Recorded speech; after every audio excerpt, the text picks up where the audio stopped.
Hi, ladies. Happy Sunday. I wanted to pop on and share something that was on my mind this week, and that is how to not take other people's behavior personally. So let me know if you can relate to being offered something low value or low effort, or maybe there's somebody that has come into your life and they have really toxic, unhealthy patterns that they're trying to convince you to put up with. And maybe you're probably making their behavior mean something about you, where you feel like this is happening because maybe it's all you're worth or all you deserve.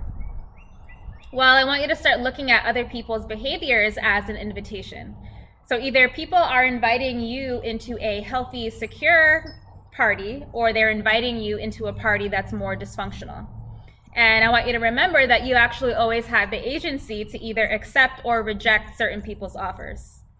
So let's say there's a guy who's trying to get you to settle for his low effort crumbs. Maybe he keeps texting you and not making plans with you. Maybe he just wants something physical, or he's being emotionally abusive in some way. Instead of you trying to negotiate with him to do more, instead of you getting reactive and getting triggered because you feel like his behavior means something about your worth, and you feel like you have to prove him wrong in some way, I actually want you to stop and ask yourself, do I want to go to the party that this guy is offering me? And if the answer is no, then you don't have to go.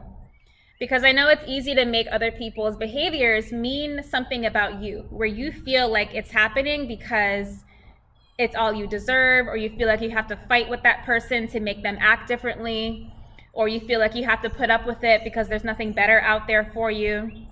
But other people's behavior only means something about your worth if you accept the invitation.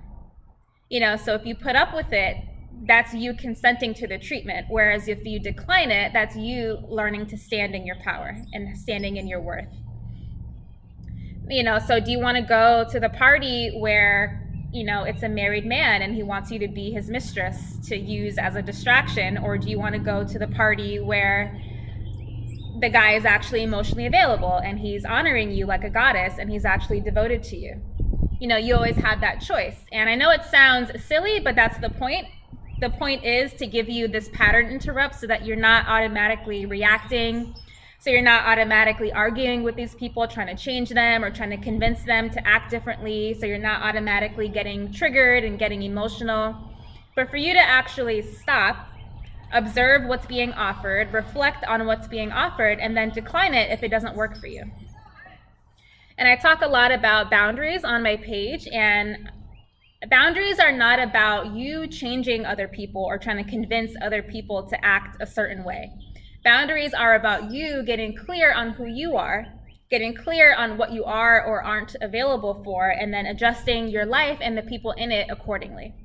Because you do have that majestic choice to walk away from certain things or a certain lifestyle or certain people or certain relationships that are not serving you. There's so much power in your choices that you make for yourself. And that's really what my content is all about. That's what elite feminine sovereignty is all about. That's what this rite of passage into womanhood is all about. It's about you, no longer settling and creating a life that really honors you, that really lights you up. So when you start declining those low voltage invitations, and when you start to only say yes to those high voltage offers, what that means is just saying yes to the invitations that actually light you up, that actually serve you, that actually respect you.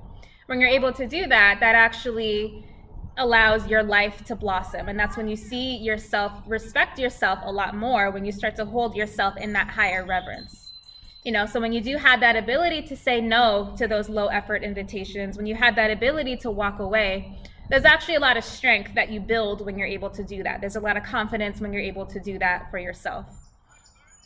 And by the way, that kind of energetic presence, the kind of woman who honors herself, the kind of woman who stands, the kind of woman who owns her space, that's actually the kind of energy that's attractive to supreme energy men. So if you are looking for that supreme energy man, you have to start showing up for yourself and honoring yourself and asking yourself, are you living a life that actually is respectful to who you are? Or are you settling for these low energy invitations? Are you putting up with a lot of low effort offers? All right, my darlings, just a quick video for today. Let me know if that resonated with you, if it sparked anything in you. I'd love to hear your insights or your comments down below. I love you all, and I hope you have a beautiful Sunday. All right, take care.